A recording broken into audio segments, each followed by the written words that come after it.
Bom, então a gente comentou as condições aí para que uma dada estrutura guiada suporte do modo TM, né, e seja considerada uma linha de transmissão. Mas vamos considerar uma estrutura aqui com pelo menos dois condutores, né, condutor número 1 e condutor número 2, imersa num meio dielétrico, né. A gente pode ter vários exemplos que são semelhantes a isso, né, o cabo coaxial, a linha de microstrip, tem ambas esses exemplos e mais outros têm dois condutores, né.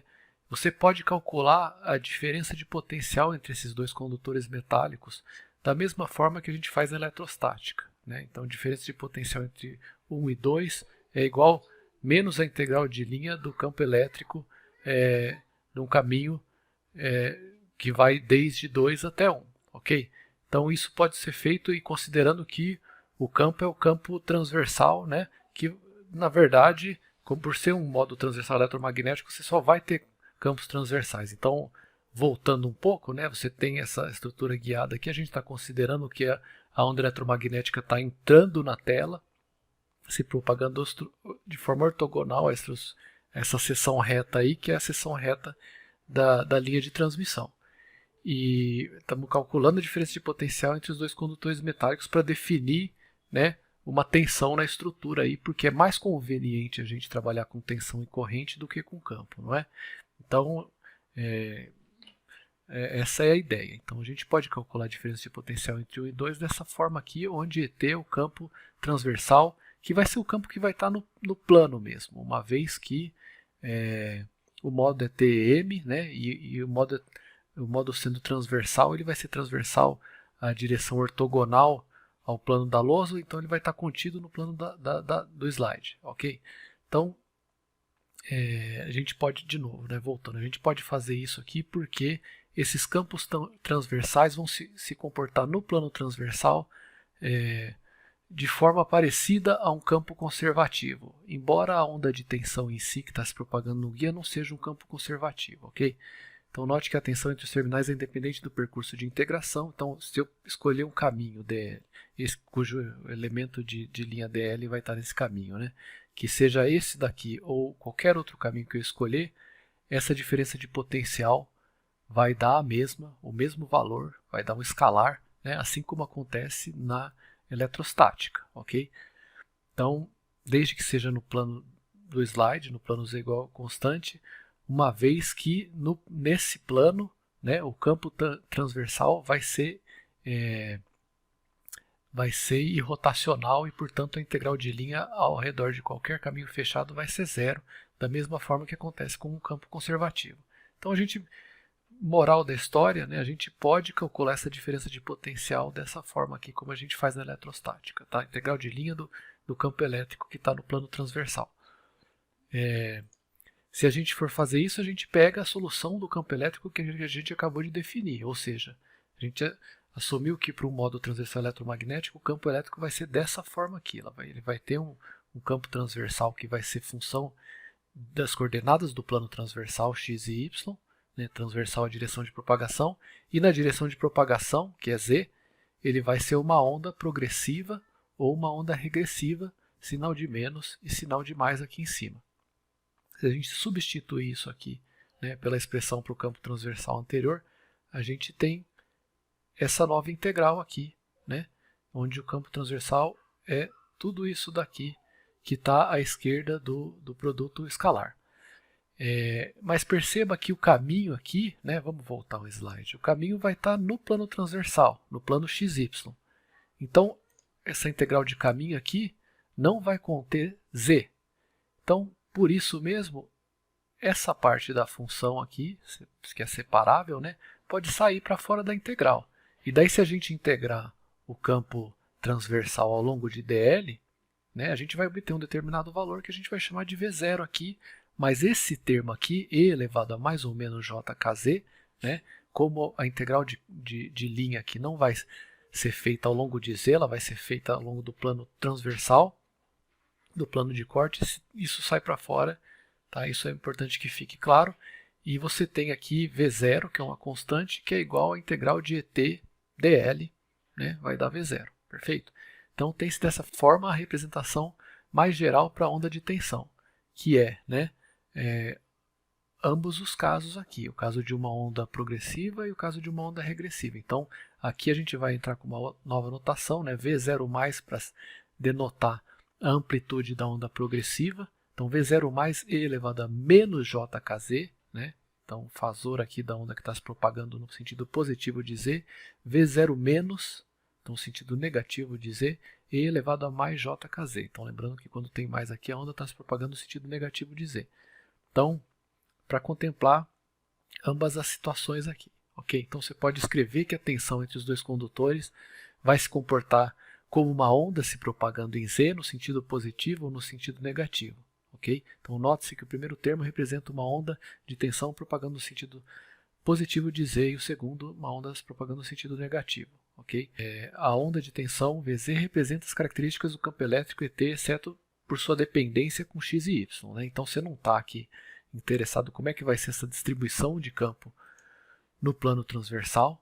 Né? Ela não vai ser algo monótono, você pode ter um campo elétrico que tem uma distribuição de tal forma que o campo tem um valor aqui e outro valor aqui. Inclusive o campo é vetorial, né? Mas de qualquer forma a diferença de potencial entre esses dois condutores vai dar essa constante aqui, né? V0 ou V0 dependendo do caso. Então é isso. Então você tem esse resultado aqui. Tá? Você da mesma forma pode definir corrente. De novo, qual que a gente está fazendo aqui? Né? Em vez de trabalhar com campo elétrico e campo magnético, né? Que é mais difícil de você calcular, talvez você teria que recorrer a alguma simulação numérica e tal. É mais fácil, assim como a gente faz em circuitos elétricos, trabalhar com tensão e corrente. Então a gente pode definir tensão e corrente aqui. Né? Para definir a corrente, considerando exatamente a mesma estrutura, condutor número 1 e condutor número 2, a gente pode usar a lei de Ampère. Então, a circulação do campo magnético ao longo de um caminho fechado é igual à corrente que atravessa esse caminho. Então, você tem a corrente de condução, né? Isso aqui é a densidade de corrente de condução, que está associada ao transporte de cargas elétricas mesmos, né? Elétrons e tal. E você tem a corrente de deslocamento, que tem a ver com o campo elétrico. Mas acontece que o campo elétrico é ortogonal à direção de guiamento, que é a Z. Né? Imagina que o eixo Z de novo está saindo do slide. Então o ET está no plano do slide, ele é ortogonal, e se você calcular esse fluxo aqui, né, essa integral é uma integral de fluxo através da área da seção reta aqui, mas o campo elétrico está no plano, então ele não atravessa essa superfície, portanto isso aqui vai dar zero. Tá? Então tem que ficar claro que, porque, pelas razões que eu comentei aqui, né, esse cara aqui vai ser ortogonal a esse cara aqui, portanto isso vai dar zero. Isso é uma integral de fluxo, isso é um produto escalar, isso cai a zero. Então você vai ter simplesmente a corrente que está fluindo pelo condutor aqui. Ok? Então a integral da densidade de corrente em amperes por metro quadrado ao longo da superfície é a corrente que flui. Né? Então só voltando um passo para trás aqui, né? Você aplica a lei de Ampère ao longo de um caminho fechado. Então vamos imaginar que isso seja esse caminho pontilhado aqui. Nesse caso o caminho C então vai ser justamente isso. E a superfície S vai ser a superfície circunscrita por esse caminho. Então a corrente que você vai calcular aqui vai ser justamente a corrente que vai estar fluindo pelo condutor, entrando ou saindo do slide, né? E é isso daí. Então a lei de Ampère, uma lei geral do eletromagnetismo, tem que ser válida. A gente quer calcular a corrente vai ser justamente esse termo aqui, isso vai nos dar a corrente. Então a gente pode calcular a corrente, que é I, que é a integral de fluxo de JdS aqui, né? Integral de superfície, e ela vai ser igual à circulação do campo H, que, como a gente está falando de um modo TM, aqui só vai ter componente transversal. Aqui a gente está substituindo o H diretamente, como a gente fez anteriormente, né? O H vai ser, a gente está considerando que a solução é um modo transversal, então vai ter uma dependência em termos de x e y, e vai ser uma onda progressiva ou regressiva em termos de z. Então, assumindo que o H tem essa forma aqui, dependência em x, y e z dessa forma, e substituindo, a gente pode integrar. De novo, né, esse caminho aqui agora que a gente está usando para calcular a lei de Ampère, né, o caminho fechado, ele está no plano da tela aqui, que seria o plano XY. O plano Z está saindo da tela e é o eixo de propagação da onda. Então, se o caminho está no plano transversal, ele vai depender dos elementos de linha do plano transversal, que seriam dx e dy. Mas essa parte da função aqui do campo magnético depende de Z. Então, de novo, a gente pode tirar isso aqui para fora e você vai ter simplesmente a circulação de HT ao longo de DL. Se a gente chamar isso de I0, você vai ter a mesma coisa que a gente observou para tensão para corrente, ou seja, IZ vai ser I0 mais, né, uma integral de linha de HTL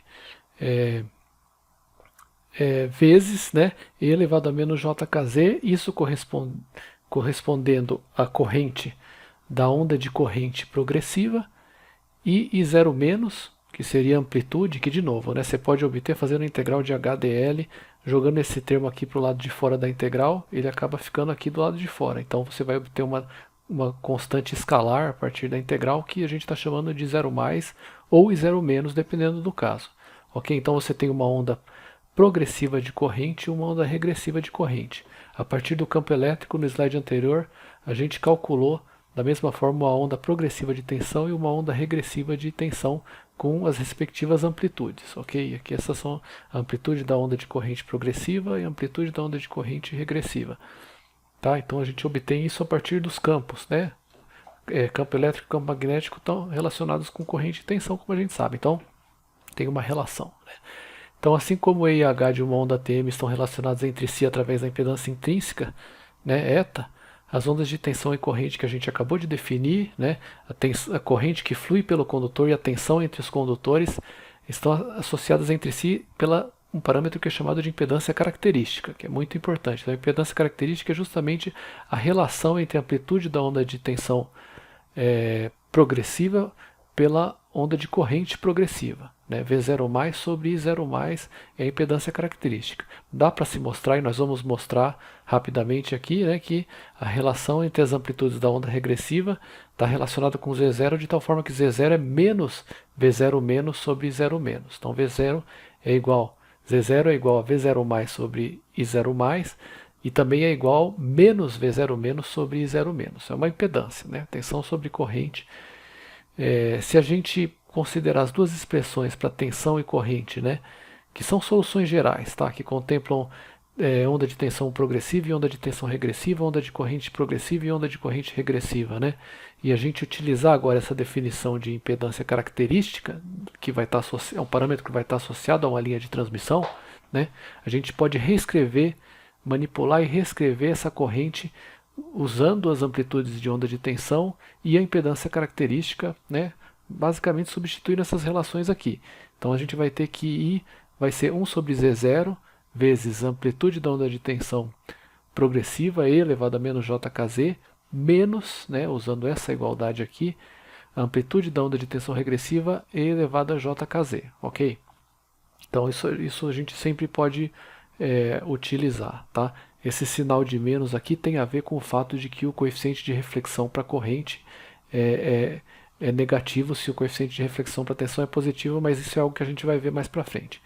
Então a gente só tem que destacar aqui que a impedância característica que a gente está definindo agora, né, não é igual à impedância intrínseca que a gente tinha para uma onda plana se propagando no espaço livre. Tá? Ela é um parâmetro da linha de transmissão e está associado com cada linha de transmissão, seja um cabo coaxial ou uma linha de microfita e etc. Então a gente, vários slides atrás, comentou os conceitos de o conceito de parâmetros distribuídos, ok? Então aqui a gente vai entrar nesses conceitos, tá? Então não se atente a essas equações a princípio, mas considere que a gente tem a mesma estrutura guiada, né, que é uma linha de transmissão, onde você tem um dielétrico e dois condutores aqui, né? O que a gente vai fazer quando a gente está tratando de linha de transmissão é tratar de parâmetros distribuídos, ok? Então, quais são esses parâmetros? A resistência por unidade de comprimento, R. Então, R aqui não vai ser mais uma resistência em ohms, mas vai ser uma resistência por unidade de comprimento em ohms por metro, ou ohm por centímetro, ou por milímetro, ou o que seja, né? Então, uma resistência por unidade de comprimento, uma indutância por unidade de comprimento, uma condutância que é diferente da resistência, né? Ou que não é diferente, é óbvio que é diferente, mas que não está associada a essa resistência por unidade de comprimento, e uma capacitância por unidade de comprimento.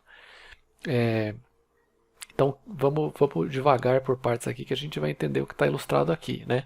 A resistência e a indutância estão associadas a cada um dos condutores, né? Se você tem um fio condutor, você tem efeito Joule, perdas ômicas, e você vai ter uma resistência necessariamente, né?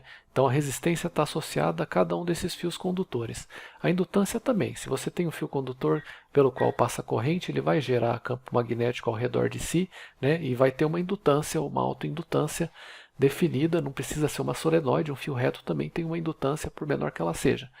Ok? Então também é um parâmetro que está associado com o fio. Por isso que nessa representação circuital aqui, a resistência e a indutância estão em série com o fio. Tá? Por outro lado, você vai ter uma resistência associada ao material dielétrico entre os dois fios, né? Imagina que possa passar uma corrente, por infinitesimal que seja, entre esse condutor e esse outro condutor aqui, porque esse dielétrico não é um dielétrico perfeito, não é um isolante perfeito, né? E ele deixa passar, por mais que seja nanoamperes ou picoamperes ou o que seja, ele deixa passar um pouquinho de corrente. Então você precisa ter modelar isso ou levar em conta isso de alguma forma, ok? Então essa resistência que vai haver aqui, que não vai ser uma resistência infinita, pode ser muito alta, isso é modelado através da condutância G. Tá? Então note que R é a resistência do fio, G é a condutância do dielétrico, né? E aí, por fim, você tem a capacitância entre os dois condutores. Aqui é fácil de observar. Você tem um condutor metálico, outro condutor metálico e um dielétrico no espaço entre eles. Isso aqui se assemelha muito a um capacitor de placas paralelas. Então você vai ter uma capacitância parasitária entre esse fio e esse fio aqui. É natural a gente pensar que ela apareça em paralelo aqui, né, entre um fio e outro, assim como essa condutância, porque é a condutância do dielétrico. Então, se a gente considerar um trecho da linha de transmissão de comprimento infinitesimal ΔZ, né? Se isso é a resistência por unidade de comprimento, a resistência total vai ser a resistência por unidade de comprimento vezes o comprimento, que é infinitesimal ΔZ. Então essa é a resistência total desse comprimento de linha de transmissão, R vezes ΔZ. Isso é a indutância associada a esse comprimento de linha de transmissão. A indutância L por metro, né? Agora, de novo, quando a gente está tratando dessa matéria, a gente vai chamar L de indutância distribuída ou indutância por unidade de comprimento, ok? O jogo mudou com relação ao que a gente tratava em circuitos elétricos. Então, indutância por metro vezes ΔZ em metros vai te dar a indutância total nesse comprimento ΔZ. Mesma coisa para G, né, para a condutância do dielétrico, G vezes ΔZ vai ser a condutância para esse trecho entre um condutor e outro, e C vezes ΔC vai ser a capacitância total para o comprimento de linha de transmissão igual a ΔZ. Tá? Então dá para se mostrar, a gente vai mostrar posteriormente, que a gente pode pegar esses parâmetros distribuídos e calcular a impedância característica que a gente acabou de definir, o conceito dela, né? E calcular também a constante de propagação da onda, tudo em função desses parâmetros aqui. Tá? Para isso a gente utiliza as equações telegráficas. Ok, então esse slide está sumarizando algumas dessas ideias, né? Os parâmetros distribuídos R, G, L e C, né? Resistência, condutância, indutância e capacitância por unidade de comprimento, são os parâmetros distribuídos por metro, ou seja, estão espalhados uniformemente ao longo da linha de transmissão. Para cada linha de transmissão, os condutores são caracterizados por uma permissividade dielétrica, uma permeabilidade magnética e uma condutividade, né? C denota o fato de ser do condutor aqui. Então, pelo que a gente acabou de falar, tem que fazer sentido para vocês, e se não fizer, vamos dialogar aí, né? Que R e L estão associados a esses parâmetros do condutor, né? E continuando, né, para cada linha de transmissão, o dielétrico homogêneo que separa os dois condutores é caracterizado por epsilon, mi e sigma, né? A permissividade, permeabilidade e a condutividade agora do dielétrico. Então, G e C, né? R e L estão associados com esses caras aqui, G e C estão associados com o dielétrico, então, portanto, com esses caras aqui. Então, note que, conforme a gente acabou de falar, G não vai ser 1 sobre R, né? R é a resistência do condutor, G é a condutância, né, do dielétrico. Então, onde R é a resistência por unidade de comprimento dos condutores utilizados, G é a condutância por unidade de comprimento devido ao dielétrico que separa os condutores. Então, utilizam-se os parâmetros descritos acima para descrever e analisar o comportamento de uma linha de transmissão qualquer. Então, a gente usa esses parâmetros aqui para caracterizar, porque uma linha pode ter uma capacitância parasita entre dois condutores, resistência dos condutores, resistência do dielétrico e a indutância da linha. A gente precisa levar tudo isso em conta e é isso. Então, se a gente considerar de novo, né, vamos voltar ao trecho de linha que a gente ilustrou 2 slides anteriores, com comprimento infinitesimal ΔZ. Né? E se a gente considerar que esses parâmetros vão ser uniformes ao longo de uma dada linha de transmissão, seja um cabo coaxial, uma linha de microfita, ou o que seja, né? Eles são constantes para qualquer posição em Z ao longo da linha, a gente pode representar cada segmento com comprimento infinitesimal ΔZ por esse circuito equivalente aqui, onde, pelo que a gente já discutiu, tem que ficar claro por que esse indutor e essa resistência estão em série com o fio de cima. Né? Na verdade, eles poderiam estar em série com o fio de cima ou com o fio de baixo, eles estão representando a indutância e a resistência de qualquer um desses fios, mas eles estão concentrados em série aqui, né? No caso do condutor de cima. E tem que ficar claro por que essa condutância e essa capacitância está em paralelo, né? Ou seja, é uma condutância e uma capacitância entre o fio de cima e o fio de baixo. Tá? Porque é o dielétrico que estaria no meio entre esses dois fios, né? Que vai apresentar aqui, ou vai ser responsável por haver uma capacitância entre os dois fios e uma condutância aqui da corrente que flui entre o fio de cima e o fio de baixo. Tá? Então, uma das vantagens é que a gente pode, tendo esses parâmetros, né, R, L, G e C por metro, né, caracterizar ou modelar, vamos colocar assim, né, uma linha de transmissão qualquer independente da sua geometria. Ou seja, você tem um cabo coaxial ou uma linha de microstrip, uma vez que você consegue extrair esses parâmetros, né, L, R, G e C, você pode trabalhar com eles e abstrair, né, ou não ficar pensando mais nos específicos da geometria, né, características específicas da geometria, abstrair todas essas coisas e trabalhar só com indutância, resistência e capacitância, como a gente faz em circuitos elétricos.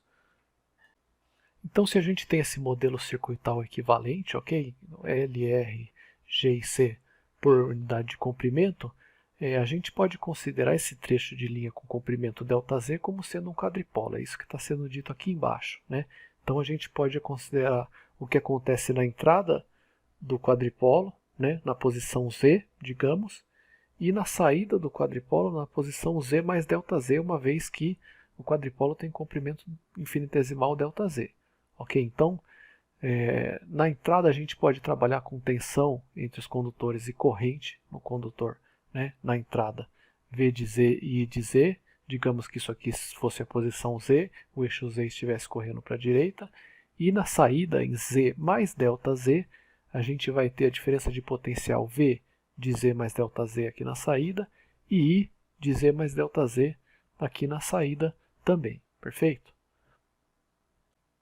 Então o que a gente pode fazer a seguir, né, como é um circuito elétrico que está modelando esse trecho de linha, é aplicar as leis de Kirchhoff a ele, né, para relacionar tensões e correntes. Então, aplicando a lei de Kirchhoff das tensões, né, nesse laço aqui, o que a gente vai ter? Né? V de Z na entrada vai ser igual a queda de tensão na indutância mais a queda de tensão na resistência, mais a queda de tensão aqui na saída que está caindo sobre essa condutância que está em paralelo com essa capacitância. Então, V de Z mais ΔZ é a diferença de potencial entre esse ponto em cima e esse ponto aqui embaixo.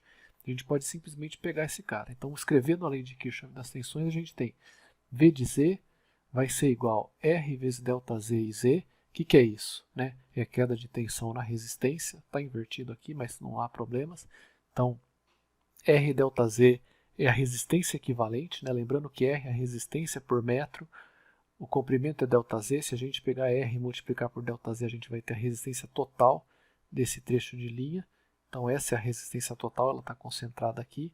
Se a gente pegar R vezes ΔZ agora e multiplicar por I, né, que é I de Z aqui na entrada, que é a corrente que vai estar passando por essa resistência desse modelo, você vai ter a queda de tensão nessa resistência aqui. Né? Então, agora esse termo aqui é a queda de tensão na indutância, então J ômega L ΔZ, lembrando que a indutância aqui vai L ΔZ, a indutância por unidade de comprimento é L, mas a indutância é L ΔZ, então J ômega L ΔZ é a impedância indutiva, ok? impedância indutiva, que se a gente multiplicar por I, né, observando o circuito, a gente vê que I está passando por essa indutância aqui, I amperes. Então a gente tem a queda de tensão aqui sobre o indutor, esse termo aqui, mais a queda de tensão sobre esses dois componentes aqui, que estão em paralelos, que é a tensão na saída diretamente. Tá? Se a gente manipular isso aqui, então, por exemplo, passar o V de Z para o lado de lá, subtraindo, né, e passar esses dois termos aqui, os dois primeiros termos à direita para a esquerda, dividir tudo por ΔZ, a gente obtém essa equação aqui, tá, que vai ser uma primeira equação de importância aqui.